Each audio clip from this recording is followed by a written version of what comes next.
Hi friends, ಎಲ್ಲರೂ ಹೇಗಿದ್ದೀರಾ friends? ಇವತ್ತು ನಾನು ಬಿಸಿಬೇಳೆ ಬಾತ್ ಮಾಡ್ತಾಯಿದ್ದೀನಿ. ಅದರಿಂದ ಬಿಸಿಬೇಳೆ ಬಾತಿಗೆ ಏನೆಲ್ಲ ಬೇಕು ಅಂತ ನೋಡಿ ಎಲ್ಲ ಇಟ್ಕೊಂಡಿದ್ದೇನೆ. ನಾನು ಬಿಸಿಬೇಳೆ ಬಾತ್ ಪೌಡ್ರ್ ಹಾಕಿ ಮಾಡೋದು. ಕೆಲವರು ರುಬ್ಕೊಂಡು ಮಾಡ್ತಾರಲ್ಲ, ಇದು ಮನೆಯಲ್ಲೇ ತಯಾರಿಸಿದ ಪೌಡ್ರು. ಇದು ನೋಡಿ ಬಿಸಿಬೇಳೆ ಬಾತ್ ಪೌಡ್ರ್ ಇದು. ಇದನ್ನು ಹಾಕಿ ನಾನು ಮಾಡ್ತಾಯಿದ್ದೀನಿ. ಇವಾಗ ತರಕಾರಿ ಇಟ್ಕೊಂಡಿದ್ದೆ. ನಾನು ಬೀನ್ಸ್ ಒಂದು ಸ್ವಲ್ಪ ತೊಗೊಂಡಿದ್ದೇನೆ, ಒಂದು 2 ಆಲೂಗಡ್ಡೆ ತೊಗೊಂಡಿದ್ದೇನೆ, ಒಂದು ದೊಡ್ಡ ಕ್ಯಾರೆಟ್, ಇದು ಒಂದು ಸ್ವಲ್ಪ, ಇದು ಬಟಾಣಿ. ಇದು ಹಸಿ ಬಟಾಣಿ ಅಲ್ಲ, ಇದು ಡ್ರೈ ಬಟಾಣಿ ಇರುತ್ತಲ್ಲ ಅದು. ಇದು ರಾತ್ರಿ ನೆನೆಸಿ ಇಟ್ಕೊಳ್ಬೇಕು. ಇದನ್ನು ರಾತ್ರಿ ನೆನೆಸಿಟ್ಟು ಇವಾಗ ಬೆಳಗ್ಗೆ ತೊಗೊಂಡಿದ್ದೇನೆ. ಮತ್ತು ಇವಾಗ ಇನ್ನೇನು ಬೇಕು ಅಂದರೆ ಇದಕ್ಕೆ ಒಂದು ಚಿಕ್ಕ ಲೋಟದಲ್ಲಿ 1 ಲೋಟ ಬೇಳೆ ತೊಗೊಂಡಿದ್ದೇನೆ. ಇದು ಮತ್ತು ಒಂದು ಸ್ವಲ್ಪ ಕೊತ್ತಂಬರಿ ಸೊಪ್ಪು, ಮತ್ತೊಂದು 2 ಟೊಮೆಟೊ ಹಾಕ್ತಾಯಿದ್ದೇನೆ. ನಾರ್ಮಲಿ 1 ಟೊಮೆಟೊ ಸಾಕು, ಅದು ದೊಡ್ಡ ಟೊಮೆಟೊ ಆದರೆ 1 ಸಾಕು. ಇದು ಸಣ್ಣದಾದ್ರಿಂದ 2 ತೊಗೊಂಡಿದ್ದೇನೆ. ಒಂದು 3 ರಿಂದ 4 ಸ್ಪೂನು ಬಿಸಿಬೇಳೆ ಬಾತ್ ಪೌಡ್ರ್ ಇದು ಮನೆಯಲ್ಲೇ ಮಾಡಿದ್ದು. ಮತ್ತು ಒಂದು ಸ್ವಲ್ಪ ಹುಳಿ, ಮತ್ತೊಂದು ಸ್ವಲ್ಪ ತುಪ್ಪ. ಇವಾಗ ಫಸ್ಟ್ ತರಕಾರಿ ಎಲ್ಲ ಕಟ್ ಮಾಡಿ ಇಟ್ಕೊಂಡಿದ್ದೆ ನಾನು. ಈ ತರಕಾರಿ ಈ ಸೈಜಲ್ಲಿ ಕಟ್ ಮಾಡಿ ಇಟ್ಕೊಳ್ಬೇಕು ನೀವು. ಮತ್ತು ಈ ಬೇಳೆ ಮತ್ತು ತರಕಾರಿ ಇವಾಗ ಬೇಯಿಸ್ಕೊಳ್ಬೇಕು. ಆಲ್ರೆಡಿ ಅನ್ನ ಬೇಯಿಸಿ ಇಟ್ಕೊಂಡಿದ್ದೇನೆ ನಾನು. ಇವಾಗ ಬೇಳೆ ಮತ್ತು ತರಕಾರಿ ಬೇಯಿಸ್ಕೊಂಡಾದ್ಮೇಲೆ ಬಿಸಿಬೇಳೆ ಬಾತ್ ಹೇಗೆ ಮಾಡೋದು ತೋರಿಸ್ತೇನೆ ನೋಡಿ. ತರಕಾರಿ ಎಲ್ಲ ಬೇಯಲಿಕ್ಕೆ ಇಡ್ತಾ ಇದ್ದೇನೆ ನಾನು. ತರಕಾರಿ ಮತ್ತು ಬೇಳೆನ ಒಂದೇ ಸಲ ಬೇಯಿಸ್ಕೊಳ್ತೇನೆ, ಯಾಕೆಂದರೆ ನಮಗೆ ಟೈಮ್ ಸೇವ್ ಆಗುತ್ತೆ ಮತ್ತು ಗ್ಯಾಸ್ ಕೂಡ ಸೇವ್ ಆಗುತ್ತೆ. ಈ ಬೇಳೆನ ಆಲ್ರೆಡಿ ನಾನು ಅರ್ಧ ಗಂಟೆಯಿಂದ 1 ಗಂಟೆವರೆಗೂ ನೆನೆಸಿ ಇಟ್ಕೊಂಡಿದ್ದೆ. ನೀವು ಯಾವಾಗಲೂ ಬೇಳೆಯನ್ನು ನೆನೆಸಿ ಇಟ್ಕೊಳ್ಳಿ, ಆವಾಗ ಚೆನ್ನಾಗಿ ಬೇಯುತ್ತೆ ಕೂಡ, ಮತ್ತು ಗ್ಯಾಸ್ ಕೂಡ ಸೇವ್ ಆಗುತ್ತೆ, ಬೇಗ ಬೇಯುತ್ತೆ. ನಾನು ಇದರೊಟ್ಟಿಗೆ ಇಡ್ತಾ ಇದ್ದೇನೆ. ಈ ರೀತಿ ನೀವು ಹತ್ರ ಕುಕ್ಕರ್ ಇದ್ದರೆ ಒಟ್ಟಿಗೆ ಇಡ್ಬೋದು. ಇಲ್ಲಾಂದರೆ ಬೇಳೆ ಬೇಯಲಿಕ್ಕೆ, ತರಕಾರಿ ಬೇಯಲಿಕ್ಕೆ ಕೆಲವರು ತರಕಾರಿನ ಡೈರೆಕ್ಟ್ ಬೇಯಿಸ್ತಾರೆ, ಗ್ಯಾಸ್ ತುಂಬ ವೇಸ್ಟ್ ಆಗುತ್ತೆ. ಈ ರೀತಿ ಮಾಡಿಕೊಂಡ್ರೆ ನಿಮಗೆ ಗ್ಯಾಸ್ ತುಂಬ ಸೇವ್ ಆಗುತ್ತೆ. ಈ ರೀತಿ ಇಟ್ಕೊಂಡು ಇದ್ರೊಳಗೆ ಒಂದು ಈ ರೀತಿ ಉದ್ದದ ಪಾತ್ರೆ ಇದ್ದರೆ, ಇಲ್ಲಾಂದರೆ ರೌಂಡ್ ಕುಕ್ಕರ್ ಆದರೆ ಕೂಡ ಇಟ್ಕೊಳ್ಬೋದು ನೀವು. ಇದನ್ನು ಹಾಕಿ ಒಟ್ಟಿಗೆ ಬೇಯಿಸ್ಕೊಳ್ತೇನೆ. ಇದೊಂದು 4 ರಿಂದ 5 ವಿಸಿಲ್ ಬರಬೇಕಾಗುತ್ತೆ, ಯಾಕೆಂದರೆ ಬೇಳೆ ಬೇಯಬೇಕಲ್ಲ. ಆದರೆ ತರಕಾರಿ ನಿಮಗೆ ಬೇಯುತ್ತೆ. ಕೆಲವರು ಅಂದ್ಕೊಳ್ಬೋದು ತರಕಾರಿ ತುಂಬ ಬೆಂದು ಹೋಗುತ್ತಲ್ಲ. ಬಿಸಿಬೇಳೆ ಬಾತಿಗೆ ಅಂದರೆ ತರಕಾರಿ ಚೆನ್ನಾಗಿ ಬೇಯಬೇಕಲ್ಲ. ಇವಾಗ ಪಲಾವ್ಗೆಲ್ಲ ಆದರೆ ನಿಮಗೆ ತರಕಾರಿ ಜಾಸ್ತಿ ಬೇಯಬಾರ್ದು. ಆದರೆ ಬಿಸಿಬೇಳೆ ಬಾತಿಗೆ ನಿಮಗೆ ತರಕಾರಿ ತುಂಬ ಬೇಯಬೇಕು, ಯಾಕೆಂದರೆ ಅದು ತುಂಬ ಚೆನ್ನಾಗಿ ಬೇಯಿಸಿ ಮಾಡೋದಲ್ಲ ನಾವು ಬಿಸಿಬೇಳೆ ಬಾತು. ಅದು ನೋಡಿ, ಇವಾಗ ಬೇಳೆ ಮತ್ತು ತರಕಾರಿ ಬೇಯಿಸ್ಕೊಂಡಿದ್ದೇನೆ. ಎಷ್ಟು ಚೆಂದ ಮಾಡಿ ಬೆಂದಿದೆ ನೋಡಿ. ಕಾಣ್ತಿದೆ ಅಂದ್ಕೊಳ್ತೇನೆ ನೋಡಿ. ತುಂಬ ಈಸಿಯಾಗಿ ಬೇಯುತ್ತೆ. 4-5 ವಿಸಿಲ್ ಬಂದರೆ ಸಾಕು, ಚೆನ್ನಾಗಿ ಬೇಯುತ್ತೆ. ಗ್ಯಾಸ್ ಕೂಡ ತುಂಬ ಸೇವ್ ಆಗುತ್ತೆ. ನಿಮಗೆ ಸಪ್ರೇಟಾಗಿ ಇಟ್ಕೊಂಡ್ರೆ ಎಷ್ಟು ಗ್ಯಾಸ್ ಬೇಕಾಗುತ್ತೆ. ತರಕಾರಿ ಕೂಡ ಬೆಂದಿದೆ ನೋಡಿ. ಇವಾಗ ನಾನು ಕುಕ್ಕರ್ ಇಟ್ಟು ಒಂದು 2 ಸ್ಪೂನ್ ಅದಕ್ಕೆ ತುಪ್ಪ ಹಾಕ್ತಾ ಇದ್ದೇನೆ. ಆಮೇಲೆ ಕೂಡ ಹಾಕ್ಕೊಳ್ಬೋದು ನೀವು. ತುಪ್ಪ ಹಾಕಿ ಒಂದು ಸ್ವಲ್ಪ ಬಿಸಿ ಆಗಬೇಕು. ಬಿಸಿ ಆದಮೇಲೆ ಈ ಟೊಮೆಟೊ ಒಂದು ತೊಗೊಂಡಿದ್ದೇನಲ್ಲ ಅದನ್ನು ಕೂಡ ಹಾಕ್ತಾ ಇದ್ದೇನೆ ನಾನು. ಇದೊಂದು ಸ್ವಲ್ಪ ಫ್ರೈ ಆಗಬೇಕು ಟೊಮೆಟೊ. ಇದು ಫ್ರೈ ಆಗ್ತಾ ಇರುವಾಗ ಇದಕ್ಕೊಂದು ಟೊಮೆಟೊ ಫ್ರೈ ಆಗಿದೆ. ಟೊಮೆಟೊ ಫ್ರೈ ಆದಮೇಲೆ ತರಕಾರಿ ಬೇಯಿಸಿ ಇಟ್ಕೊಂಡಿದ್ವಲ್ಲ ಅದು ನೀರು ಸಮೇತ ಹಾಕಿ. ಅದಕ್ಕೆ ನೀರು ಕೂಡ ಚೆಲ್ಲಬೇಡಿ, ಯಾಕೆಂದರೆ ಬಿಸಿಬೇಳೆ ಬಾತಿಗೆ ನೀರು ಬೇಕಾಗುತ್ತೆ. ಒಂದು ಸ್ವಲ್ಪ ಅದು ಬೇಯಬೇಕು. ತರಕಾರಿ ಬೇಯುವಾಗ ಮತ್ತೊಂದು ಅರ್ಧ ಸ್ಪೂನು ಉಪ್ಪು ಹಾಕ್ತಾ ಇದ್ದೇನೆ. ನೀವು ಉಪ್ಪು ಹಾಕುವಾಗ ನೆನ್ಪಿಟ್ಕೊಳ್ಬೇಕು, ಇಲ್ಲ ಒಂದೇ ಸರಿ ಆಮೇಲೆ ಹಾಕಿದ್ರೂ ಪರವಾಗಿಲ್ಲ. ಒಂದು ಅರ್ಧ ಸ್ಪೂನಷ್ಟು ಅರಿಶಿಣದ ಪೌಡ್ರ್ ಹಾಕ್ತಾ ಇದ್ದೇನೆ. ಇದೊಂದು ಸ್ವಲ್ಪ ಒಂದು 2 ಕುದಿ ಬಂದಮೇಲೆ ನಾನು ಇದಕ್ಕೆ ಬೇಳೆ ಹಾಕ್ತೇನೆ. ಸ್ವಲ್ಪ ಕೊತ್ತಂಬರಿ ಸೊಪ್ಪು ಹಾಕ್ತಾ ಇದ್ದೇನೆ. ಹಾಕಿದ ನಂತರ ಎಲ್ಲ ಚೆನ್ನಾಗಿ ಮಿಕ್ಸ್ ಮಾಡಿ. ಇವಾಗ ಇದು ಕುದೀತಾ ಇದೆ. ಇವಾಗ ಬೇಳೆ ಹಾಕ್ತಾ ಇದ್ದೇನೆ. ಬೇಳೆ ಬೇಯಿಸಿ ಇಟ್ಕೊಂಡಿದ್ದೀವಲ್ಲ ನಾವು, ಅದನ್ನು ಕೂಡ ಹಾಕ್ತಾ ಇದ್ದೇನೆ. ಬೇಳೆ ನೋಡಿ ಎಷ್ಟು ಚೆನ್ನಾಗಿ ಬೆಂದಿದೆ. ಅದನ್ನು ನೀವು ಒಟ್ಟಿಗೆ ಇಟ್ಕೊಂಡ್ರೆ ಬೇಗ ಆಗುತ್ತೆ. ಇಲ್ಲ ಡೈರೆಕ್ಟ್ ಕುಕ್ಕರಲ್ಲಿ ಬೇಯಿಸ್ಕೊಳ್ಬೇಕು. ತರಕಾರಿ ಕೂಡ ಬೇರೆ ಬೇಯಿಸ್ಕೊಳ್ಬೇಕು. ಇವಾಗ ಬೇಳೆ ಹಾಕಿದ್ಮೇಲೆ ಒಂದು ಸಲ ಚೆನ್ನಾಗಿ ಮಿಕ್ಸ್ ಮಾಡಿ. ಇವಾಗ ಇದು ಹುಣಸೆಹಣ್ಣದು ಹುಳಿ ನೀರು ತೆಗೆದು ಇಟ್ಕೊಂಡಿದ್ದೇನೆ, ಅದನ್ನು ಕೂಡ ಹಾಕ್ತಾ ಇದ್ದೇನೆ. ಇದು ಒಂದು ಚಿಕ್ಕ ನಿಂಬೆಹಣ್ಣು ಸೈಜ್ದು ಹುಳಿ ತೆಗೆದು ಇಟ್ಕೊಂಡಿದ್ದೇನೆ. ಇದು ನಾನು ಮೆಜರ್ಮೆಂಟ್ ಮಾಡ್ತಾ ಇರೋದು ಒಂದು 5 ರಿಂದ 6 ಜನಕ್ಕೆ ಆಗುತ್ತೆ, ಅಷ್ಟು ಜನಕ್ಕೆ ಮಾಡ್ತಾ ಇದ್ದೇನೆ ನಾನು. ಒಂದು ಚಿಕ್ಕ ಲೋಟದಲ್ಲಿ 1 ಲೋಟ ಬೇಳೆ ಹಾಕಿದ್ದೇನೆ, 3 ಲೋಟ ಅಕ್ಕಿ ಹಾಕಿದ್ದೇನೆ. ಇದು ಒಂದು 5 ರಿಂದ 6 ಜನ ತಿನ್ಬೋದು. ಚೆನ್ನಾಗಿ ಕುದಿ ಬರಬೇಕು, ಆವಾಗ ನಾವು ಬಿಸಿಬೇಳೆ ಬಾತ್ ಪೌಡ್ರ್ ಹಾಕಬೇಕು.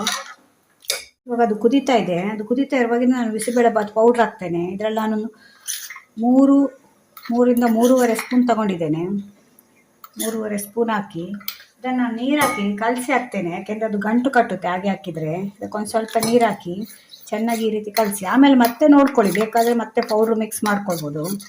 ಖಾರ ಎಲ್ಲ ನೋಡ್ಕೊಂಡು ಆಮೇಲೆ ಹಾಕ್ಬೋದು. ಇವಾಗ ನಾನು 3.5 ಸ್ಪೂನ್ ಹಾಕಿದ್ದೇನೆ. ಅದನ್ನು ನಾನು ಚೆನ್ನಾಗಿ ನೀರಲ್ಲಿ ಕಲಸಿ ಇದಕ್ಕೆ ಹಾಕ್ಬೇಕು. ಇವಾಗ ಒಬ್ಬೊಬ್ಬರು ಒಂದೊಂದು ಟೈಪಲ್ಲಿ ಮಾಡ್ತಾರೆ, ನಾನು ಈ ಥರ ಮಾಡೋದು. ಒಬ್ಬೊಬ್ಬರು ಒಂದೊಂದು ಟೈಪಲ್ಲಿ ಮಾಡಿದ್ರು ನಿಮಗೆ ರುಚಿ ನೋಡಿ ಬೇರೆ ಬೇರೆಯೇ ಇರುತ್ತೆ.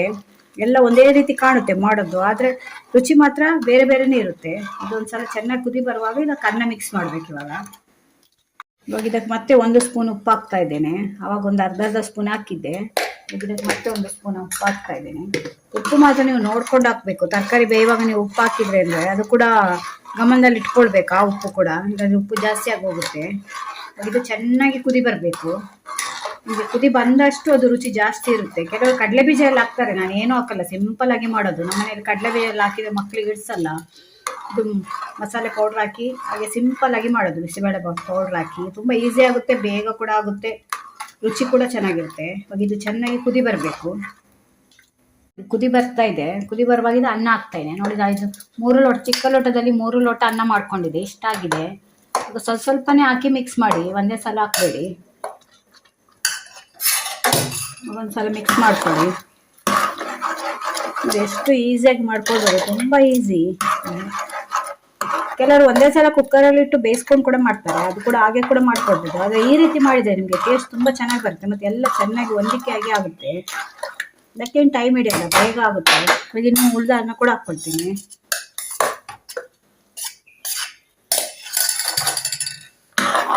ಒಂದ್ಸಲ ಚೆನ್ನಾಗಿ ಮಿಕ್ಸ್ ಮಾಡಬೇಕು. ಇವಾಗ ನೋಡಿ ಚೆನ್ನಾಗಿ ಮಿಕ್ಸ್ ಮಾಡಿದ್ದೇನೆ. ಆದರೆ ಇದಕ್ಕೆ ಇವಾಗ ಸ್ವಲ್ಪ ಪೌಡ್ರ್ ಮತ್ತೆ ಹಿಡಿಯುತ್ತೆ, ಇದು ಬಿಸಿಬೇಳೆಬಾತ್ ಪೌಡ್ರು.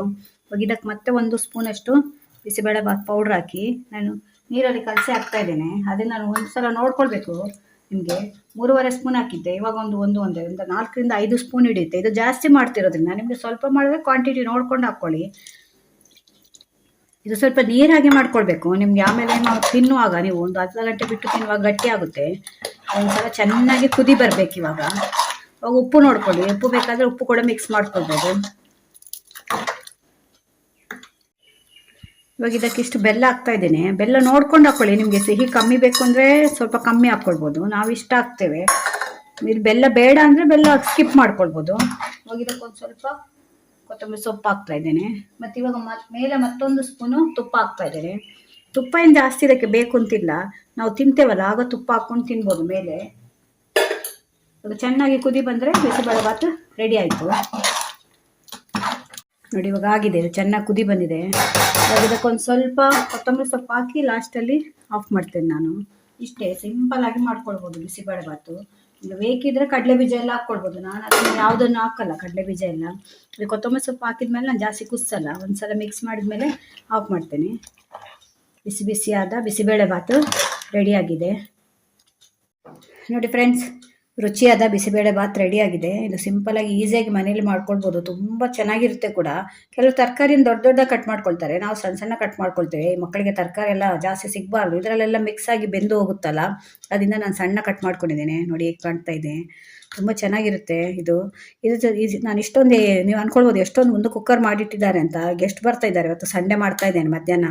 ಅವರಿಗೆ ನನ್ನ ಹಸ್ಬೆಂಡು ಫ್ರೆಂಡ್ ಬರ್ತಾ ಇದ್ದಾರೆ. ಅವರಿಗೆ ಈ ಬಿಸಿಬೇಳೆಬಾತ್ ಅಂದರೆ ತುಂಬ ಇಷ್ಟ. ಅವರು ಹೈದ್ರಾಬಾದ್ನವರು, ಅಲ್ಲೆಲ್ಲ ಅವರಿಗೆ ಸಿಗೋಲ್ಲ, ಅಲ್ಲೆಲ್ಲ ತೆಲುಗಿನವರೆಲ್ಲ ಜಾಸ್ತಿ ಮಾಡಲ್ಲ ಇದನ್ನು. ಬಿಸಿಬೇಳೆಬಾತ್ ಅಂದರೆ ಅವ್ರು ಹೋಟೆಲ್ಗೆಲ್ಲ ಹೋಗಿ ತಿಂತಾರೆ, ಅದರಿಂದ ಅವರಿಗೆ ಇದನ್ನು ಮಾಡ್ತಾ ಇದ್ದೇನೆ. ಇದರ ಜೊತೆ ಕಾಂಬಿನೇಷನ್ ಆಗಿ ನಾನು ಚಿಪ್ಸ್ ಕೊಡ್ತಾ ಇದ್ದೇನೆ. ಕೆಲವರು ಅದು ಖಾರ ಬೂಂದಿ ಬರುತ್ತಲ್ಲ ಅದನ್ನು ಯೂಸ್ ಮಾಡ್ತಾರೆ, ಆದರೆ ನಾವಿದು ಮಕ್ಕಳಿಗೆ ಚಿಪ್ಸ್ ಅಂದರೆ ಇಷ್ಟ. ಇದು ಈ ಚಿಪ್ಸು ಅದಕ್ಕೆ ಕಾಂಬಿನೇಷನ್ ಆಗಿ ತಿಂದರೆ ತುಂಬ ಚೆನ್ನಾಗಿರುತ್ತೆ. ಇದ್ರ ಜೊತೆಲಿ ಬಿಸಿಬೇಳೆಬಾತ್ ಜೊತೆಯಲ್ಲಿ. ನೀವು ಬಿಸಿಬೇಳೆಬಾತ್ ಹೇಗೆ ಮಾಡ್ತೀರಾ ನನ್ನ ಕಮೆಂಟಲ್ಲಿ ಹೇಳಿ. ಇದೇ ನಿಮ್ಗೆ ಇಷ್ಟ ಆದರೆ ನೀವು ಒಂದ್ಸಲ ಮನೆಯಲ್ಲಿ ಟ್ರೈ ಮಾಡಿ ನೋಡಿ. ಈ ರೀತಿ ಕೂಡ ಮಾಡಿ ನೋಡಿ, ಸಿಂಪಲ್ಲಾಗಿ, ಏನು ಕಡಲೆ ಬೀಜ ಅದೆಲ್ಲ ಏನು ಹಾಕದೆ ಕಮ್ಮಿ ಮಸಾಲೆ ಹಾಕಿ ಒಂದ್ಸಲ ಟ್ರೈ ಮಾಡಿ ನೋಡಿ. ಈ ವಿಡಿಯೋ ಇಷ್ಟ ಆದರೆ ನನ್ನ ಚಾನಲ್ ಸಬ್ಸ್ಕ್ರೈಬ್ ಮಾಡ್ಕೊಂಡು ನೋಡಿ. ಇದೇ ಥರ ಹೊಸ ವಿಡಿಯೋ ತೊಗೊಂಡು ಮತ್ತೆ ಬರ್ತೇನೆ. Bye friends.